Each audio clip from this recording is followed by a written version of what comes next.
August 15th, 1943. Newport News Shipbuilding and Drydock Company, Virginia. Commander Takashi Nakamura stood in shackles, watching through a chain-link fence as the massive hull of USS Intrepid slid into the James River. The captured Japanese naval officer had been brought here deliberately. American intelligence wanted him to see something, wanted him to understand something his superiors in Tokyo refused to believe. If you're enjoying this deep dive into the story, hit the subscribe button and let us know in the comments from where in the world you are watching from today. The carrier, nearly 30,000 tons of steel, entered the water amid cheering crowds and blaring horns. Nakamura's hands trembled, not from the restraints, from the realization of what he was witnessing. Behind Intrepid, 3 more Essex-class carriers sat in various stages of construction. Massive cranes moved hull sections into place with industrial precision. Thousands of workers swarmed the shipways like ants building an empire. "How many?" Nakamura whispered in English to his guard. "How many of these are you building?" The young American sailor smiled. 32 ordered. 24 will be completed. We've already commissioned 5. There's 1 launching every few months now. Nakamura closed his eyes. In his mind, he saw the construction schedules at Yokosuka Naval Arsenal, Japan's finest shipyard. Where building a single fleet carrier took 32 months, where skilled craftsmen shaped each plate by hand, where the Empire celebrated each launch as a triumph of Japanese engineering, the numbers didn't make sense, couldn't make sense. Commander Nakamura had graduated first in his class from the Imperial Naval Academy. He understood naval architecture, construction timelines, industrial capacity. A fleet carrier represented hundreds of thousands of man-hours. Precision welding, master shipwrights, engineers who had trained for decades. Yet before his eyes, America was assembling these massive warships like automobiles on Henry Ford's production lines. September 7th, 1941, 2 years earlier. The conference room at the Japanese Naval Ministry in Tokyo felt suffocating despite its high ceilings. Vice Admiral Chuichi Nagumo reviewed the latest intelligence reports on American shipbuilding capacity with growing frustration. "These figures cannot be correct," Nagumo stated flatly, sliding the documents across the polished table to his intelligence officer. "Commander, your sources claim the Americans will build 17 fleet carriers in 4 years. 17.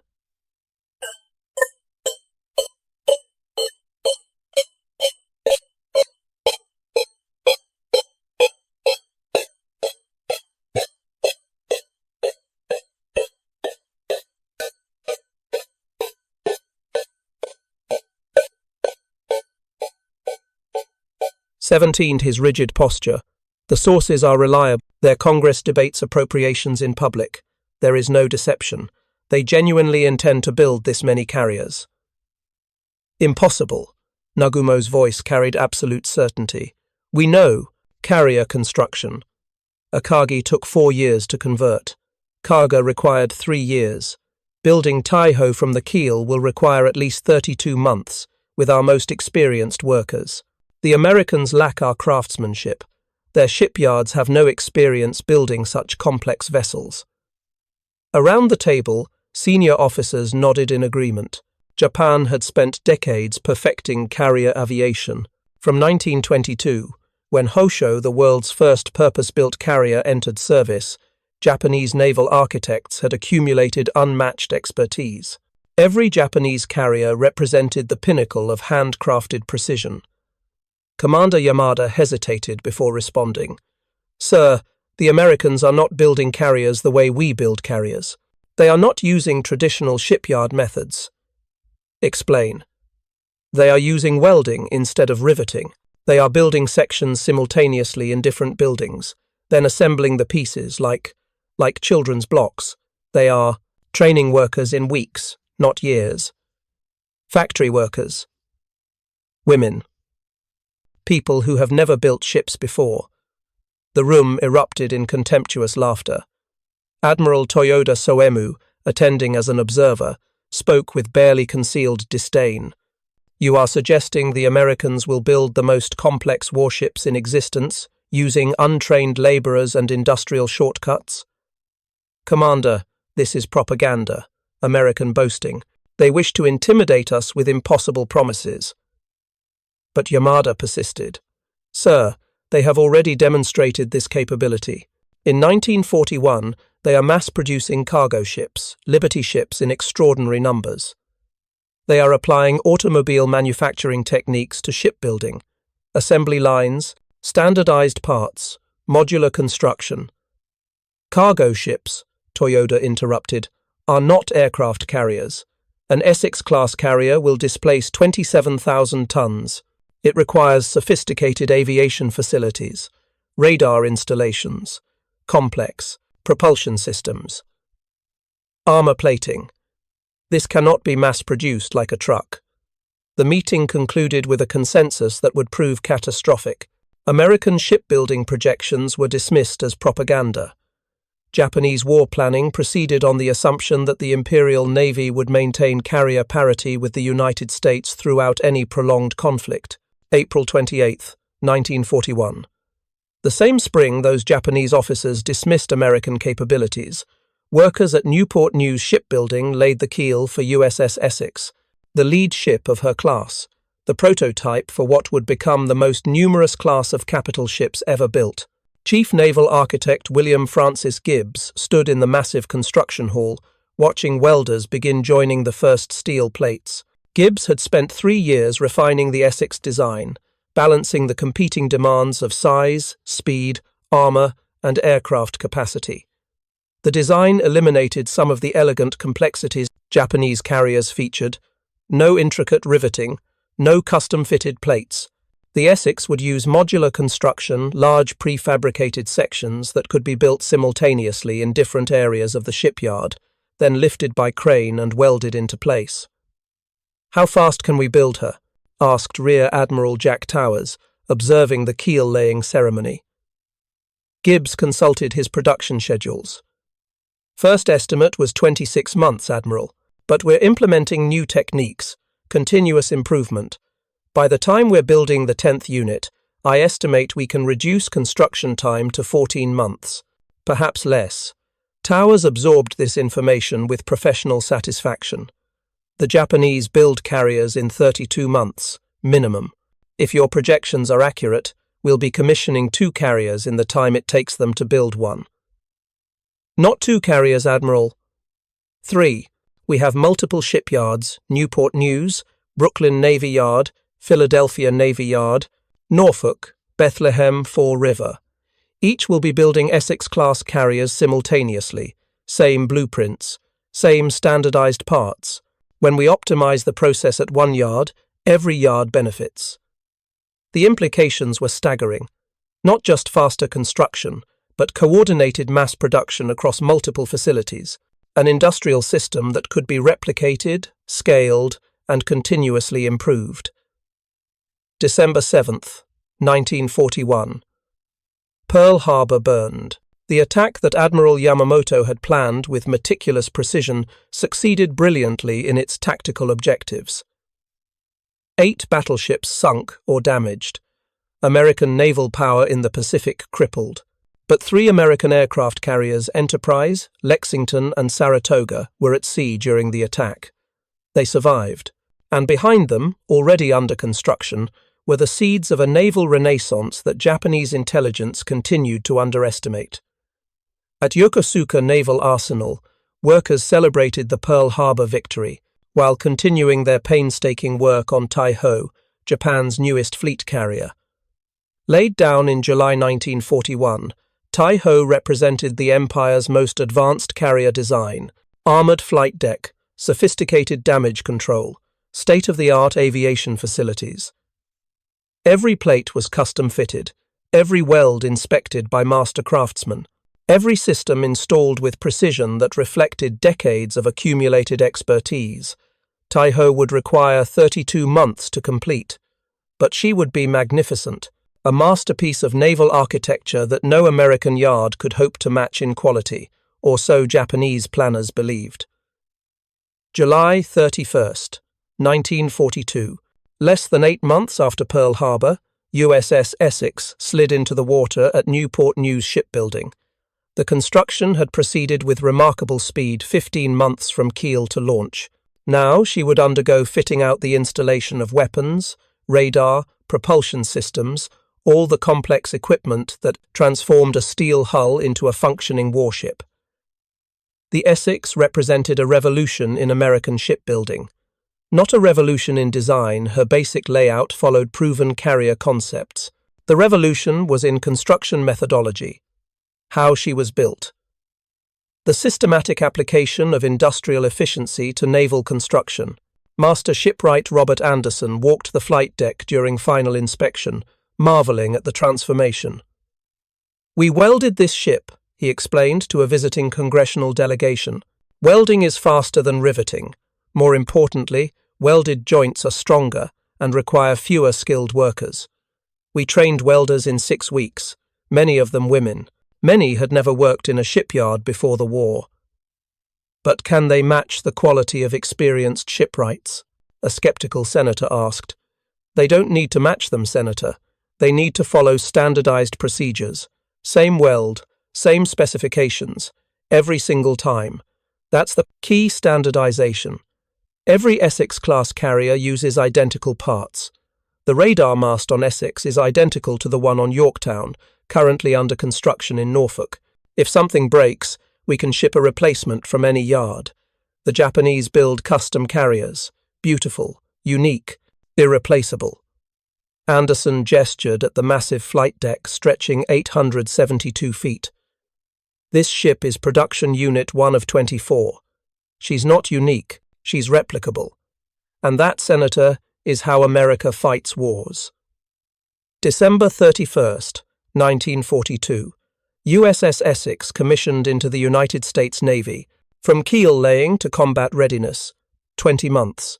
The fastest fleet carrier construction in American history to that date, but not the fastest for long. Behind Essex, the production line accelerated. At the Brooklyn Navy Yard, USS Intrepid was taking shape on an accelerated schedule. At Philadelphia Navy Yard, USS Randolph emerged from an assembly process that incorporated lessons learned from Essex. Each yard shared innovations. Cranes were repositioned for more efficient lifts. Welding sequences were optimized. Prefabricated sections grew larger and more complex. Captain John Crommelin, serving as liaison between the Bureau of Ships and the construction yards, submitted his quarterly report with barely contained excitement. The learning curve is steeper than projected. Brooklyn completed Intrepid's hull sections in 12 months. Philadelphia will do better.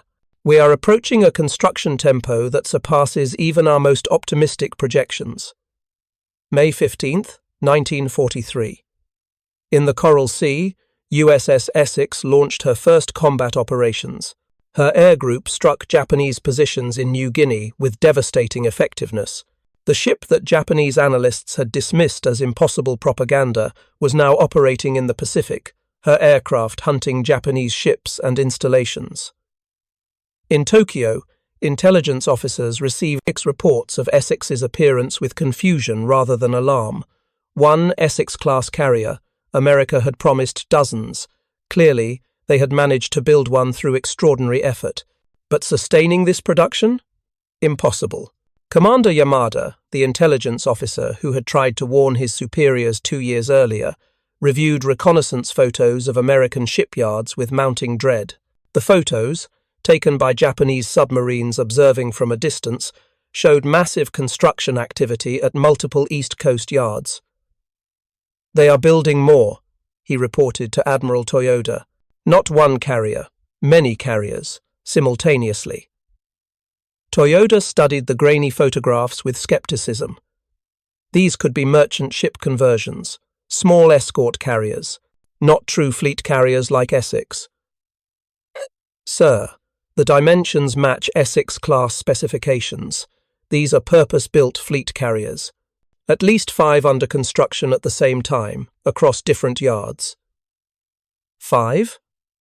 Toyoda's contempt was palpable. "Commander, Japan has built exactly one purpose-built fleet carrier since the war began, Taiho, still months from completion. You are suggesting the Americans, with less experience and inferior craftsmanship, are building 5 fleet carriers simultaneously. I am not suggesting, sir. I am reporting what our reconnaissance has observed. American newspapers confirm it. They publish construction progress, launch dates, commissioning ceremonies. They hide nothing. The fundamental disconnect between Japanese and American approaches to shipbuilding created a dangerous blind spot in Japanese strategic planning. In Japan, carriers were handcrafted masterpieces, each one unique, each representing years of accumulated expertise, quality over quantity. In America, carriers were manufactured products, standardized, replicable, optimized for mass production, quantity as its own form of quality. August 16th, 1943. The day after Commander Nakamura witnessed USS Intrepid's launch, the American interrogator, a naval intelligence officer named Lieutenant Marcus Webb, sat across from the captured Japanese officer in a sparse room at Newport News. "Do you understand now?" Webb asked quietly. Nakamura stared at his hands. The shackles had been removed for the interrogation. "How many months?" he asked. "From keel laying to launch." "For Intrepid." "How many months?" 14 months, Webb answered. "We're getting faster. Yorktown in Virginia took 16 months. Lexington in Massachusetts took 15 months. Bunker Hill took 14 months. We're projecting 12 months for the carriers currently under construction." 12 months. Nakamura's voice was barely audible. "Taiho will require 32 months.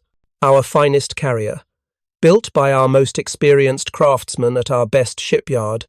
You are building carriers 3 times faster using women and farmers." "Not women and farmers, Commander. Americans. We trained them, gave them standardized procedures, provided quality materials, organized efficient workflows. That's all it takes. Not decades of tradition. Just good engineering and industrial organization."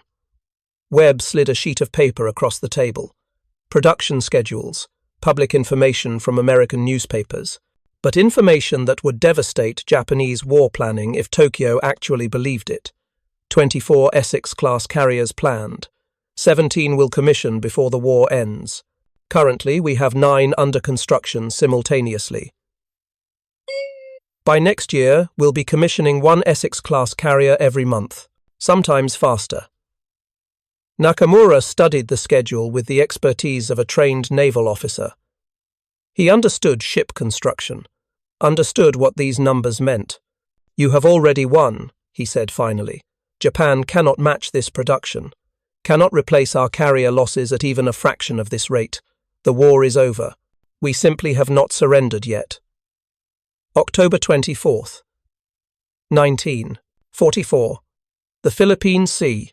Lieutenant Commander Tamechi Hara stood on the bridge of the Japanese cruiser Yahagi, watching American carriers appear on the horizon like an endless procession of steel mountains. Task Force 38, the largest concentration of naval aviation power ever assembled in human history. Hara counted carefully through his binoculars. His hands, steady through years of combat, began to shake. 1 carrier, 2, 5, 8, 12, 15, 17 Essex-class and light carriers, operating as a coordinated striking force that dwarfed anything the Imperial Navy had ever fielded. "Impossible," whispered his executive officer. "There cannot be this many." "Our intelligence said the Americans had 5 fleet carriers operational. 5. Hara lowered his binoculars. "Our intelligence was wrong. It has been wrong for 3 years. The sight before them represented the culmination of America's industrial mobilization. From 1943 through 1944, the United States had been commissioning Essex-class carriers at a rate that Japanese planners had dismissed as American propaganda. But propaganda doesn't launch aircraft. These carriers were real. Their aircraft were real. And they were about to demonstrate exactly what mass-produced naval aviation could accomplish. USS Lexington, commissioned February 17, 1943. Construction time, 15 months. USS Bunker Hill, commissioned May 24, 1943. Construction time, 14 months. USS Intrepid, commissioned August 16, 1943. Construction time, 14 months. USS Essex, USS Yorktown, USS Hornet, USS Franklin, USS Ticonderoga, USS Randolph, USS Wasp, USS Hancock. The names rolled off American production lines like automobiles leaving Detroit factories. Each carrier identical in basic design. Each equipped with standardized radar, standardized catapults, standardized everything. When a component failed on Lexington, a replacement could be shipped from Essex's spare parts inventory without modification. This interchangeability, this systematic standardization, gave American carriers an operational flexibility Japanese ships could never match. Japanese carriers were individuals, American carriers were units in a mass-produced system. November 15, 1943, Kure Naval Arsenal, Japan. Chief Naval Constructor Kenji Matsumoto walked through the construction hall where Taiho neared completion. 32 months of work, every weld inspected personally, every plate fitted with precision that reflected centuries of Japanese craftsmanship traditions. Taiho was magnificent, armored flight deck that could withstand bomb hits, sophisticated damage control systems, advanced aviation facilities. She represented the absolute pinnacle of Japanese carrier design, a single masterpiece. Built while America commissioned 8 Essex-class carriers, Matsumoto received the latest intelligence reports with resignation. The numbers were undeniable now. American carriers were appearing in the Pacific at a rate that made Japanese replacement construction irrelevant. Even if Japan could maintain its pre-war carrier force, which it could not, America's production advantage would soon create numerical superiority that no amount of Japanese skill or courage could overcome. We should adopt their methods, Matsumoto's assistant suggested quietly. Modular construction, standardized designs, mass production techniques. Matsumoto shook his head. Too late. Even if we started today, we lack the industrial infrastructure, the steel, the welding equipment, the trained workforce. America built this system over decades. Henry Ford's automobile factories, their civilian shipbuilding industry. They didn't invent mass production for this war. They simply applied existing industrial capacity to military construction. The truth was more devastating than any military defeat. Japan had lost the war in 1943, not on battlefields but in production facilities it could never build. The war would continue for 2 more years. Japanese sailors would fight with skill and courage that earned respect even from their enemies. But the outcome was no longer in doubt. March 19, 1944, Japanese carrier Taiho completed her sea trials and joined the combined fleet. The single carrier Japan managed to build from the keel up during the war. She was beautiful, fast, well-armed, a testament to Japanese engineering excellence. She would survive exactly 3 months, June 19, 1944, the Battle of the Philippine Sea. Americans called it the Great Marianas Turkey Shoot, the largest carrier battle in history. The Japanese committed 9 carriers every operational carrier in the combined fleet. The Americans countered with 15 carriers. The numbers told the story before the first aircraft launched. Japanese Admiral Jisaburo Ozawa commanded the Japanese carrier force from his flagship Taiho. Through the morning mist, he watched American carriers deploy in a formation that defied everything Japanese naval doctrine taught about carrier operations. The Americans operated their carriers in groups of 4, providing mutual protection and concentrated striking power. They launched massive coordinated strikes, hundreds of aircraft from multiple carriers converging on Japanese positions with overwhelming force. If you find this story engaging, please take a moment to subscribe and enable notifications. It helps us continue producing in-depth content like this. Japanese carriers operated differently, each carrier launching independent strikes, each captain maintaining tactical autonomy. The system had worked brilliantly in 1942, when Japanese crews possessed superior training and experience. But by 1944, American pilots had caught up in skill while maintaining massive numerical advantages. The battle unfolded with terrible inevitability. Japanese strike aircraft, launched in waves, encountered American fighter screens that destroyed them wholesale. American radar detected incoming Japanese aircraft at ranges Japanese commanders didn't know were possible. American fighters, vectored to intercept by radar-equipped ships, slaughtered Japanese attack formations before they reached the carriers. Of the 373 Japanese aircraft that attacked that day, only 30 returned to their carriers. 343 aircraft destroyed. More importantly, 343 irreplaceable pilots killed. Japan could build new aircraft barely, but replacing skilled carrier pilots? Impossible. Worse was yet to come.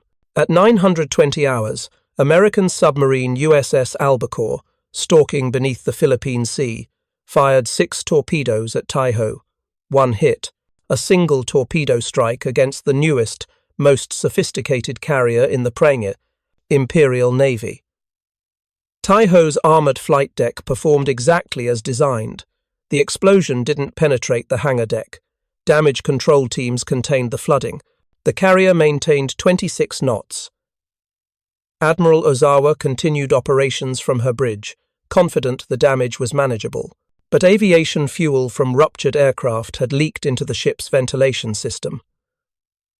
For 6 hours, volatile fuel vapors accumulated in spaces throughout the ship. At 1532 hours, an electrical spark ignited the vapors. Taiho exploded from within. Secondary explosions tore through her hull. The carrier, that had taken 32 months to build, sank in 7 hours. 1,260 Japanese sailors died. Japan's newest, most advanced carrier gone. 3 months after commissioning. Destroyed not by overwhelming force but by a single submarine torpedo and flawed damage control procedures. Meanwhile, Essex-class carriers absorbed battle damage that would have sunk earlier American carriers and remained operational. USS Intrepid took kamikaze hits. USS Franklin suffered catastrophic fires. USS Bunker Hill absorbed 2 kamikaze strikes that killed hundreds of sailors. All 3 returned to service after repairs. The standardized design meant repair facilities understood these ships intimately. The modular construction meant damaged sections could be cut out and replaced. The mass production meant spare parts existed in abundance. Japanese carriers, each unique, required custom repairs that took months. American carriers, identical by design, could be patched up and returned to combat in weeks. August 15, 1945. Tokyo Bay. USS Missouri, an Iowa-class battleship, hosted the Japanese surrender ceremony. But surrounding Missouri in the bay were the real symbols of American victory. Aircraft carriers, Essex-class carriers. 17 of them operational. Another 7 completed too late for combat but commissioned before war's end. 24 Essex-class carriers total, the most numerous class of capital ship ever built by any nation. From 1943 through 1945, America had commissioned an average of 1 Essex-class carrier every 6 weeks. 6 weeks. Japanese planners in 1941 had calculated that maintaining carrier parity with the United States would be manageable. They were building 1 carrier every 32 months. Surely America, with less experience, couldn't do better. America built carriers 3 times faster, and built 24 of them. Captain Mitsuo Fuchida, who had led the Pearl Harbor attack, stood among the Japanese delegation aboard Missouri. He gazed at the carriers anchored around them, steel proof of the industrial capacity Yamamoto had warned about. The sleeping giant, awake, the terrible resolve, manifest. "We never understood," Fuchida said quietly to a fellow officer. "We thought carriers were ships, vessels built one at a time by skilled craftsmen. The Americans understood carriers were products, items manufactured on assembly lines using standardized procedures. We built ships. They manufactured victory. The numbers told the full story. During World War II, Japan built exactly 17 aircraft carriers total, including conversions from other ship types. Only 3 were purpose-built fleet carriers laid down after Pearl Harbor. All 3 were either sunk quickly or completed too late to affect the war's outcome. America built 150 carriers during the same period: 99 escort carriers, 27 light carriers, 24 Essex-class fleet carriers, an industrial tidal wave that Japanese shipyards could never hope to match. October 12, 1945, 2 months after surrender, Commander Nakamura, the captured officer who had witnessed Intrepid's launch, was finally repatriated to Japan. American authorities released him with other prisoners, sending them home to a devastated country struggling with occupation and reconstruction. Before departing, Lieutenant Webb, the naval intelligence officer who had interrogated him, asked a final question. "What will you tell them, your fellow officers, the ones who didn't believe America could build carriers so quickly?" Nakamura considered carefully before responding. "I will tell them we lost the war in 1941, not at Midway, not in the Marianas, not at Leyte Gulf. We lost in the conference rooms in Tokyo, where our admirals dismissed American industrial capacity as propaganda. We lost when we confused quality with capability, when we assumed our craftsmanship would overcome their production." He gestured at the harbor, still filled with American carriers. "We built beautiful carriers, works of art, each one a testament to Japanese engineering excellence. You built adequate carriers, functional, standardized, replicable. We built ships, you built a system. And your system buried our ships under sheer, numerical weight." Webb nodded slowly. "Will Japanese shipbuilders learn from this?" Nakamura smiled grimly. "We already have. Right now, in Kure and Yokosuka, Japanese shipbuilders are studying American mass production techniques, learning welding instead of riveting, standardization instead of custom work. In 20 years, Japan will build civilian ships using every technique we learned from studying your carriers. We will become the world's leading commercial shipbuilders by applying the lessons you taught us." The prediction proved accurate. By the 1960s, Japanese shipyards dominated global commercial shipbuilding using the mass production techniques Americans had perfected during the war. The victors taught the vanquished learned well. But in 1945, those future achievements seemed impossibly distant. Japan lay in ruins, its navy destroyed, its cities burned, its people hungry. And in Tokyo Bay, the evidence of defeat floated in neat, rose Essex-class carriers, each one a floating reminder of the industrial capacity Japan had failed to comprehend until too late. December 31st, 1945, Newport News Shipbuilding, where this story began. The massive construction halls that had built Essex stood empty now. No more carriers under construction. The war was over. The production lines that had functioned with such devastating efficiency for 4 years went silent. Chief Naval Architect William Francis Gibbs walked through the empty building, remembering 24 carriers, 178 months of construction time total, 7 months average construction time per carrier by war's end. From keel to commissioning in less time than it took Japan to build one. "Did we win because our carriers were better?" a young engineer asked Gibbs. "No," Gibbs replied. "We won because our carriers were adequate and numerous. The Japanese built masterpieces. We built what Henry Ford would call good, enough. Then we built 24 of them."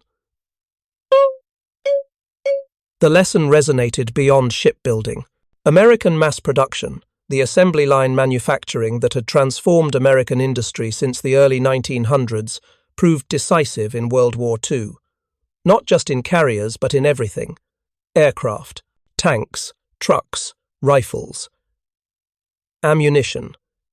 Germany produced better tanks than America. Japan produced better torpedo bombers. But America produced 5 times more tanks and 10 times more aircraft. Quality matters. Quantity matters more. The Essex-class carriers represented this philosophy at its most dramatic.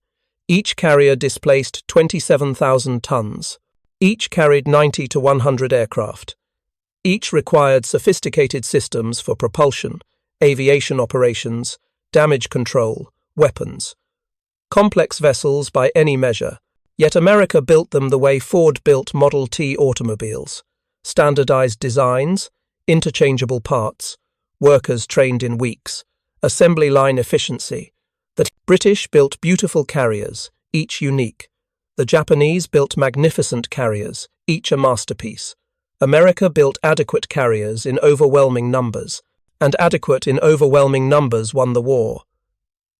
January 9, 1991.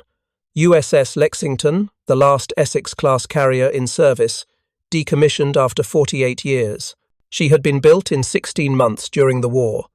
She served for almost half a century, from World War II through the Cold War, from propeller aircraft to jets, from 1943 technology to computers and guided missiles. The Essex-class carriers weren't just numerous. They were adaptable. The standardized design that made them easy to build also made them easy to modify. Over decades, the surviving carriers received multiple upgrades, angled flight decks, steam catapults, updated radar, strengthened structures for heavier aircraft. Ships built for 1943 propeller planes launched 1970s jets. The simplicity of their design, dismissed by Japanese officers as crude American shortcuts, proved to be strategic genius. Complexity is elegant, but inflexible. Simplicity is adaptable. Today, 4 Essex-class carriers survive as museum ships. USS Yorktown in Charleston, South Carolina. USS Intrepid in New York City. USS Hornet in Alameda, California. USS Lexington in Corpus Christi, Texas. Hundreds of thousands of visitors walk their decks each year. Most don't realize they're standing on production units. Mass-manufactured warships. Steel embodiments of industrial philosophy that won World War II. In Japan, the lesson wasn't forgotten. The generation of engineers who rebuilt Japanese shipbuilding after the war applied everything they learned from studying American mass production. By the 1970s, Japan built half the world's commercial ships using techniques perfected at Newport News and Brooklyn Navy Yard in 1943. The student became the master, but the original lesson remained. In industrial warfare, production capacity matters more than individual quality. Henry Ford's assembly line defeated centuries of Japanese craftsmanship tradition, not because American workers were better, because American industrial organization was more efficient. Commander Nakamura lived until 1987. He spent his post-war career at Mitsubishi Heavy Industries, helping rebuild Japanese shipbuilding using American mass production techniques. In interviews late in life, he often returned to that August day in 1943 when he watched Intrepid slide into the James River. "I understood then," he said in his final interview before his death. "The war was over. We simply hadn't surrendered yet. When you can build a 30,000-ton aircraft carrier in 14 months, you can build anything. The Americans didn't just have more resources. They used their resources more efficiently. That was the lesson. Not that America was bigger, that America was better organized." The Essex-class carriers represented more than military hardware. They represented industrial philosophy, an approach to manufacturing that transformed how nations thought about war production. Quality has its place, craftsmanship has value, but in total war, quantity and efficiency matter most. Japan learned this lesson at catastrophic cost. America proved it with 17 Essex-class carriers operating simultaneously in 1945. The sleeping giant Yamamoto feared awakening, the terrible resolve that destroyed the Empire of Japan, not because American ships were better, because American shipyards were faster, and in war, faster wins. Thank you for watching. For more detailed historical breakdowns, check out the other videos on your screen now, and don't forget to subscribe.